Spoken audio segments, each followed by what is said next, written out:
Hey guys, hope you're well. Today we are taking on Mega Man 4 on the NES. We've talked about classic Mega Man quite a bit, with 1, 2, 3, and 5 already featured.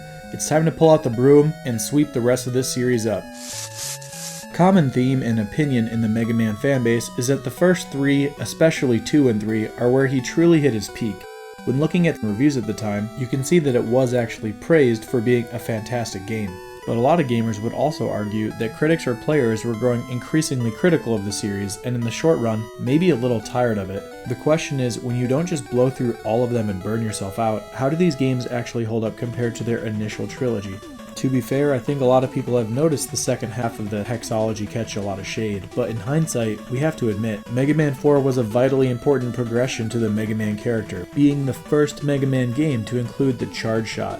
Seeing this and thinking back to when we played Mega Man 5, I was surprised to see the charge shot is different than how it ended up, shaped more like a partially charged shot in the later installments of Mega Man X, as opposed to the full circle blast we saw in every game afterward. In fact, the NES Mega Man series is innovative every step of the way. In the original, being able to use enemies' attacks, plus the unique capability of the magnet beam, made it very different than other games of its time. Mega Man 2 added 2 more Robot Masters and some additional items to help with new challenges that Mega Man can't overcome on his own. Mega Man 3 introduced a real game changer with your new slide ability. They also gave your item abilities more personality and charm with your new buddy, Rush, the robot dog that gave you the ability to coil, jet, or marine.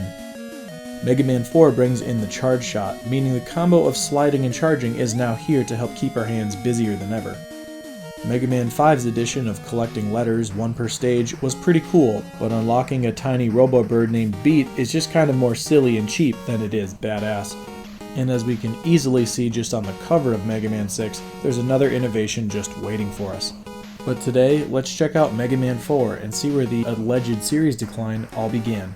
Don't forget to charge your Buster for this adventure, because I'm Jeff, and this is Marmax Gaming.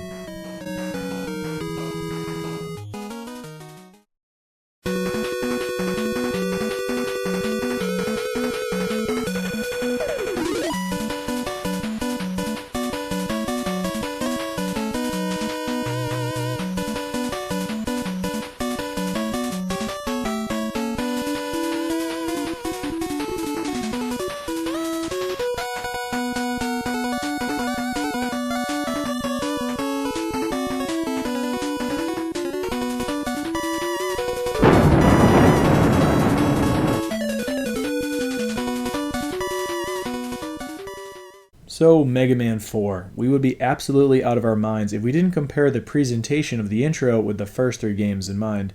We've never seen a cutscene quite like this at all. This is way more detailed than we've ever seen before with our character, and we have to remember that in '91, any bit of detail or realism was highly cherished. Something that's honestly some interesting trivia, but also really important to remember when talking about classic Mega Man music, is that each of the 6 games had different composers. If you just felt or assumed as though the team was building their music up in the first half and possibly losing steam, that's not actually true at all. We are receiving a full dose of totally different artists each and every time.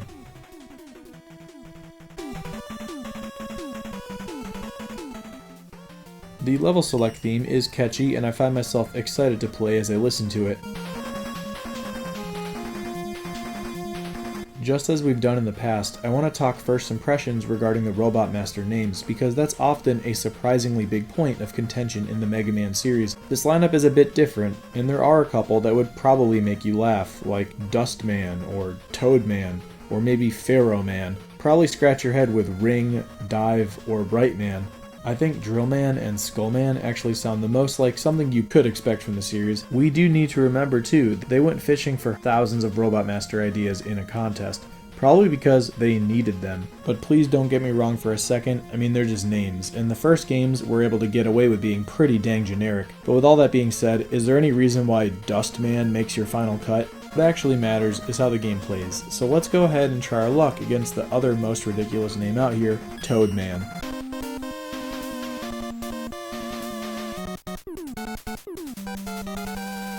We have specified colors for each of the bosses too after you select them, which is pretty neat. Toadman's stage has some new and cool effects going on, albeit kind of frustrating, and we'll see why that is soon. Just like in Mega Man 3 or 5, we're going to try abusing the slide as often as possible. Some different enemies falling down from up above, and whether or not you're getting through unscathed, the biggest threats are the damn jumps, because it turns out that rain flying into your face is because there's a massive headwind as soon as you leave the ground, bound to catch you by surprise, especially on the 1 to higher ground. You have to give credit where credit is due, and it's easy to take for granted everything Mega Man does so well. Tight and responsive control, great graphics, and an excellent soundtrack aren't things you can just expect, especially all at once on the NES. The mini-bosses are huge sprites and fun fights, with a snail that can either shoot an explosive or its eyes. Then later on in the level, you fight him again, adds a waterfall with gaps to the mix. It's a fine level, and ends things with a challenging run over certain death, with spikes and jumping fish that may send you back more than you'd like to realize.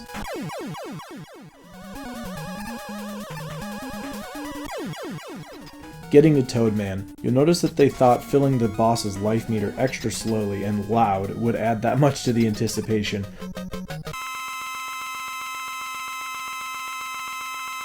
I'm not sure it was necessary, but either way, it's fights like this that have me excited to make a Buster-only difficulty list with the classic Mega Man series, just as we did with the Super Nintendo X trilogy, because I'm pretty darn sure Toad Man would be the easiest one. He might confuse you at first if you're playing defensively, with his rain attack being unavoidable, but if you just keep shooting him, you'll never allow him to attack. It's very easy AI to play around, and this is all you'll be doing until the fight is over.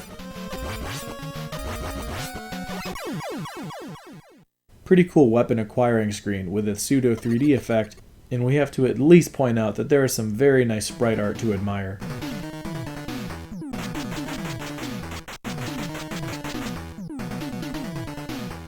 Next, let's try our luck with Drill Man.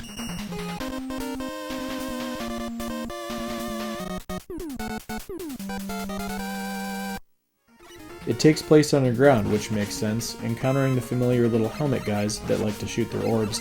These helicopter head type of enemies are actually new, and they're well designed to be a unique challenge and used on other levels too. Overall, it's just solid Mega Man action, plus you get to see some new elements like floors becoming visible when you hit a power switch. It's got some challenge with its dropping rocks that also break into a bunch of damaging pieces, and the way certain enemies float over your head gives you plenty to keep your eyes out for. You have intermittent sections of dangerous platforming, stretches of enemies, and mixes of both, and to me, that's always been the bread and butter of classic Mega Man action. There aren't any mini-bosses here to talk about, but getting to Drill Man. So this guy can do a few different things, although sometimes Robot Masters will keep choosing to do the same thing, making you wonder if there's anything more to the fight. Aside from turning invincible and drilling into the ground, popping up to get you, Drill Man also jumps to where you are, but his toughest thing to deal with is when he runs around quickly firing his drill shots. With those being trickier to avoid, it's a relief that they don't do a ton of damage. Holding onto your charge shots while doing your best to avoid his attacks is what you'll need when using your Buster to get through this fight. With another Robot Master down, we have another Rush ability unlocked. His abilities are the same as what they were in Mega Man 3, with Coil, Jet, and Marine waiting for us. With 2 Robot Masters down, you could say the future is looking bright. Let's keep things moving along with Bright Man.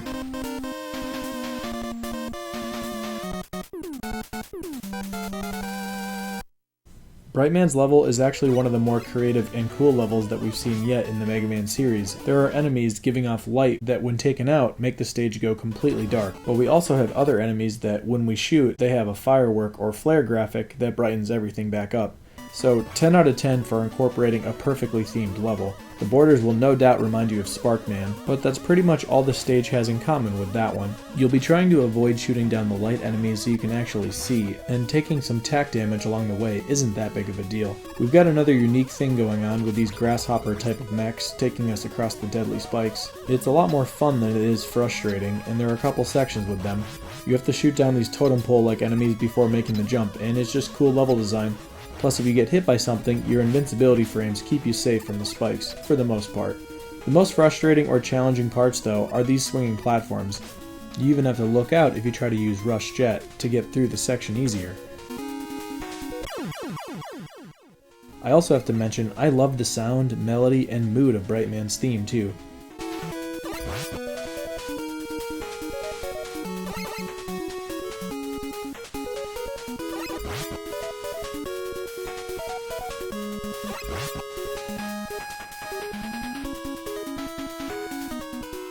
Getting to Brightman, he's actually got a pretty simple pattern. He likes to jump, shoot straight, one downward and upward. He might repeat the shot cycle, he could jump again, and his special ability is actually just like Flash Man's, where he pauses time and then shoots, or jumps into you. And just like a lot of Robot Masters in this game, you'll notice touch damage with them is a lot more severe than their attacks. Not too bad at all to hold on to your charge shots, avoid what you can, and keep it up until it's all over.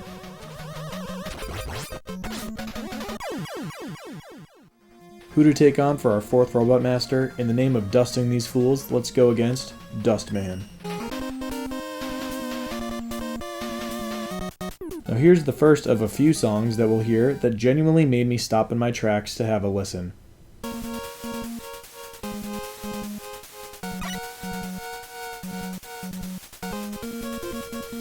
It's downright beautiful. The setting is definitely trash themed, with junk across the floor and compactors. It'd be hard to imagine that this isn't what inspired Mega Man 7's Junkman. You have to be careful going over the gaps, since they like to send enemies up in a certain flow that can cause you to fall to your doom. I haven't talked about this enemy yet, but it's present on a lot of the stages, just a damage tank to see how fast you can mash your shots. Another pretty creative section is right here, with these boxes taking form right in front of you, in combination with those helicopter head enemies. It's a pretty nice relief that Mega Man 4 has these little guys every once in a while to throw you a random item. The best you could hope for would be an E-Tank or a 1-up. Some extra life is always nice too, but ammo refills are usually a pretty big disappointment, at least for me always using the Buster. The toughest section that's bound to catch a couple people by surprise is when the compactors are going up and down, so you have to shoot blocks out and be careful with your timing not to get crushed for an immediate lost life. They were actually pretty clever, or cheeky if you will, by giving so much to distract the player and enticing you to move forward as they subtly changed the height of a couple compactors, which I can admit caught me slipping. The toughest part about Mega Man in general are that game overs have you starting back at the beginning of the level. Mega Man 4 isn't frustratingly cheap or anything, but make no mistake, the levels are longer and in line with Mega Man 3, and we all know getting sent back a minute or two at a time, several times in a row, can wear down on your mental fortitude. Not long after the compactors, we are arriving at Dustman, and a pretty cool touch is that they have dumpster fires going on in the borders. Dustman was catching me off guard early on. With his junk that breaks into 4 diagonal shots, he also draws in air, pulling you near him, and jumps around too. Once you get the timing down with his junk shots and use your charge shots on him, he turns into a very simple fight once surprise is off the table. With half of the crew down, you could say we're starting to roll some skulls out here. Let's make our 5th Skull Man.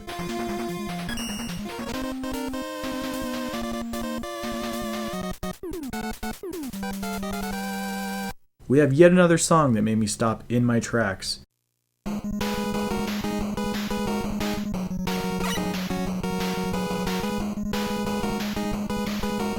I know it's a fan favorite of the soundtrack, and there's great reason for that. The borders are framed with white bone-like structures, plus there are even dinosaur fossils in the background once in a while, along with some skeleton enemies that get knocked down with only one standard shot, and only disappear with a charged one.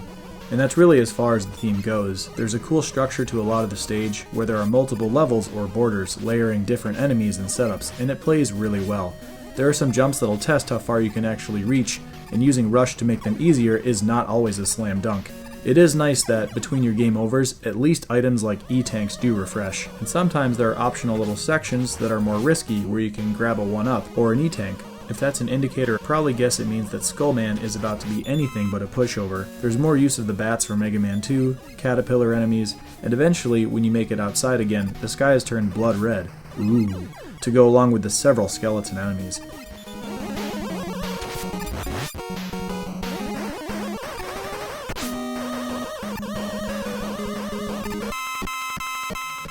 Once we get to Skullman, they make it pretty clear that he's one you'll have to step your game up for. His shots are extra quick and tight, so no lofty or loose movement is going to keep you out of harm's way with this guy. He could cycle through his 3 shots, which by the way are aimed at you or by where you are. He sometimes shields for a moment. What makes him really dangerous though, is that he can jump or run at you, and he's just a fast enemy to deal with. Even if you have a great start, it only takes a couple attacks to put you right back into a losing position. With hindsight, I shouldn't have run so far away, because he runs right up into you and then you have no space. He's one of the more challenging Robot Masters with just a buster, but we have picked up some E-Tanks, and to avoid playing through the level a fourth time, let's go ahead and finish this guy off.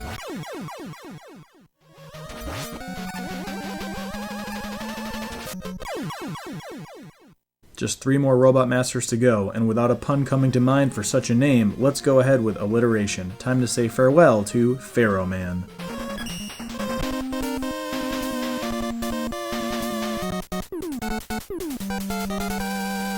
Couple things to mention off the bat. There's no way people aren't immediately reminded by Super Mario Bros. 2 Desert Level with this type of style. But more importantly, we have a third song in a row that made me stop in my tracks and listen. And dude, Pharaoh Man is it. It rocks so hard and it's so good.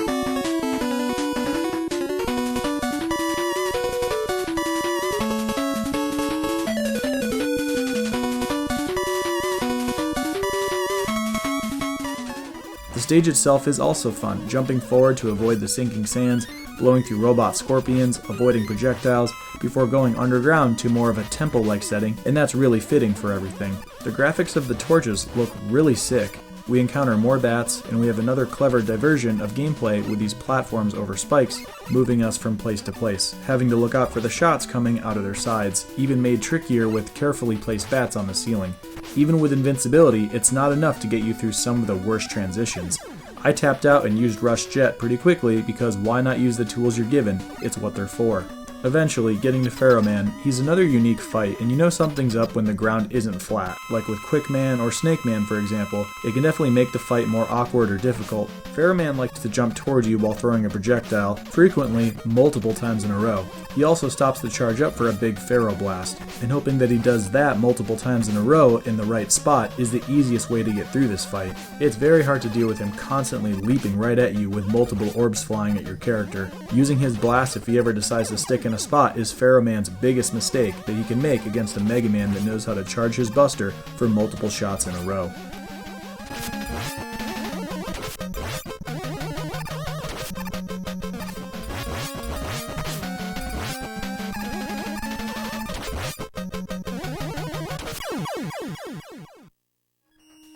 Only 2 more to go as we continue to dive deeper into the challenge with Dive Man.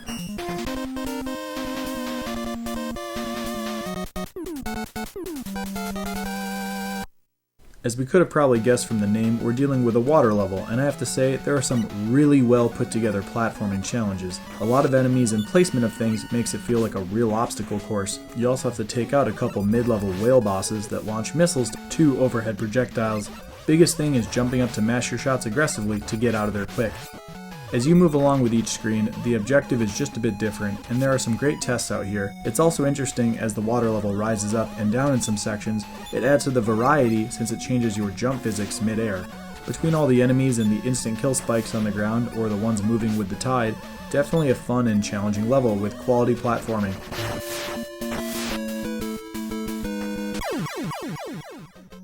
As we reach Dive Man, he can be a bit of a rude awakening, since it may take you a few times to realize how to react to his patterns. I know it did for me. You have to be ready at a split second to jump away if he torpedo rushes you, or being in the proper position to shoot down his missiles. If you can keep your reactions tight and you're aware of your positioning, Dive Man will be finished and it's another W under your belt.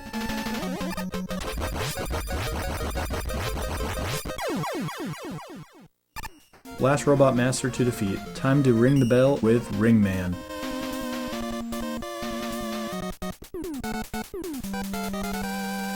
I have to say that Ring Man's level is probably one of the best designed levels in the entire classic Mega Man series. Things start off with climbing up into the clouds for several screens, and again it has a solid obstacle course feeling behind it. You have these new floor things that scroll away from Mega Man as you step onto them, so this changes up gameplay quite a bit. You have to keep running as soon as you step on there or give yourself a head start with a proper jump or slide, and each screen is a bit different, having a variety of placements of those platforms or turrets. Shooting all those bullets at you can make the whole thing pretty engaging and interactive. Another mini-boss we encounter is this hippo up on a platform, with blocks underneath to shoot away so you can get a chance to do damage. Have to look out for those homing missiles, and just like the whale, best offense is the best defense. As the background stays black for a bit, we have more of the moving platforms, and it's important to mention that the music has a really nice chorus to go along with all of this.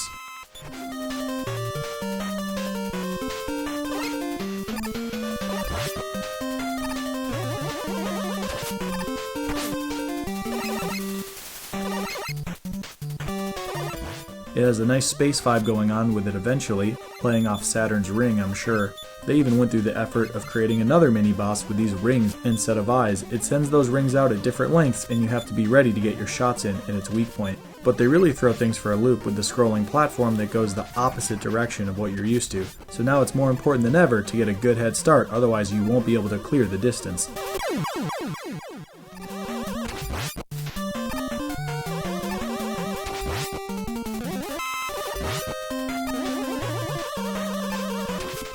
The most challenging of all, though, is of course Ring Man himself. Look at how much faster and difficult his ring attacks are to avoid than anything we've seen up until this point. If you get to him on your last life, your chances are slim to none. You'll realize quickly that there's a lot of crap coming your way and he does major contact damage, so there's nothing wrong with using an E-Tank to survive his onslaught. We really did save the hardest Robot Master for last. I'm pretty convinced of that after seeing all the others before dealing with this guy.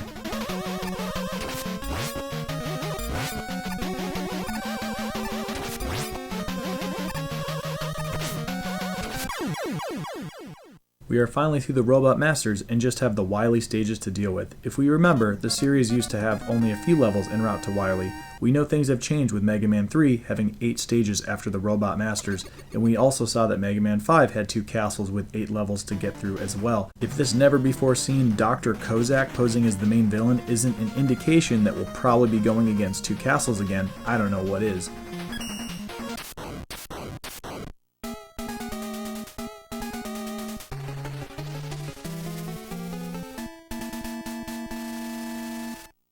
In typical Final Road to Wily fashion, these levels are a bit longer and more difficult than anything we've seen up until this point.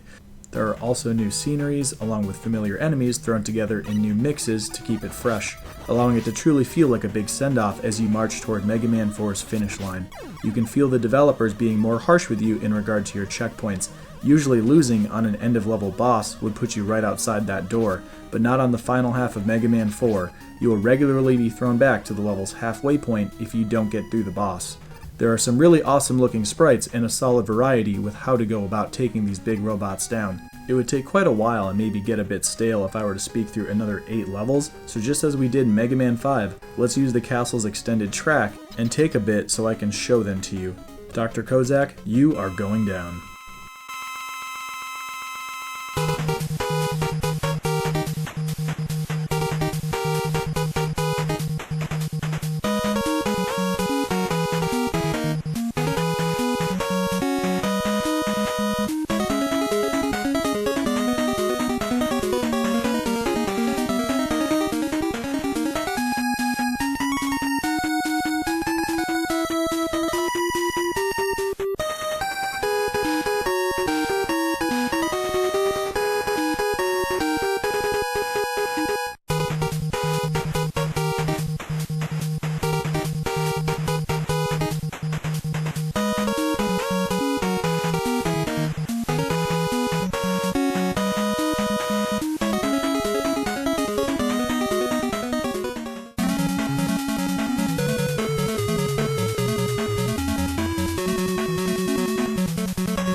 Once you release your final shot on Dr. Kozak, in a bizarre twist of events, Proto Man shows up to release Kozak's daughter, and she asks you to please stop hurting her dad. He's not actually evil, and it's only because she was held hostage. Dr. Wily shows up to act surprised that Proto Man would do such a thing before saying he will break us.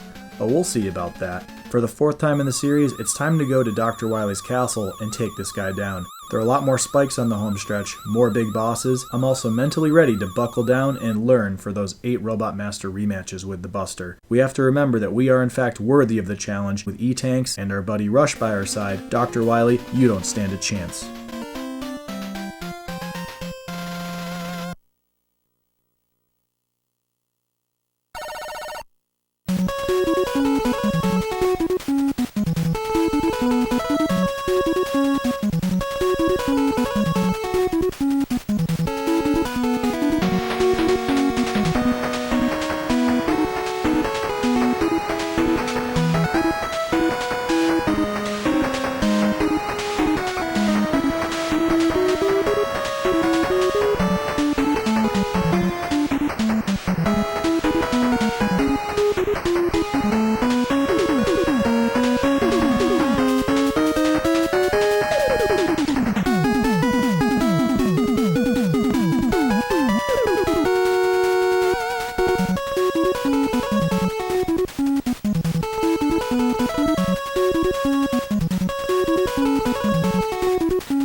Finally getting to Dr. Wily. First phase is upsettingly simple once you realize it. It's a lot of beautiful sprites with a fight that unfortunately falls flat way too easily, if you realize you can stand so close. That's just the first form though. I did have some struggles with the final form due to the height he was constantly at. The second form is tougher to deal with, since you needed perfectly timed jump to reach its weak point with a charged buster, or you can use the drill shot, detonating it right in front of the weak point to make it easier. Since the large fireball projectiles are harder to avoid, it very well could come down to the wire.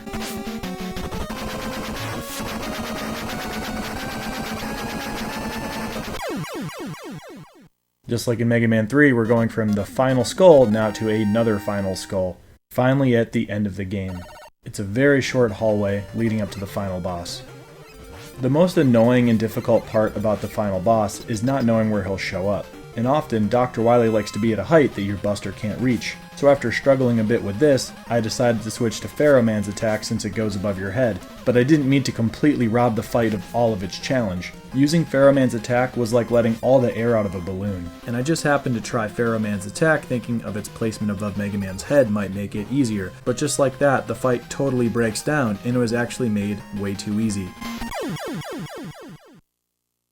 Overall, Mega Man 4 has excellent graphics, it continued to innovate the series, I enjoyed the constant mix of enemies and platforming, plus there are a handful of songs that have officially made it into my favorites. My criticisms on Mega Man 4 are pretty similar to Mega Man 5. They're solid enough challenge for a lot of players out there. You can definitely feel like it's more tame and approachable in a lot of ways. Although it would feel right for any player to try to get through the classic series in chronological order, if you're trying to develop your Mega Man skills first, aside from Mega Man 2's normal mode, Mega Man 4 or 5 honestly seem like good places to try out first. Overall guys, I just want to say thank you so much for watching. I look forward to rounding off the classic Mega Man action with Mega Man 6 soon enough, but for now I'm pumped to see you all for the next 16-bit review. Again, thank you so much for watching, and I really do hope that you all have a great rest of your day.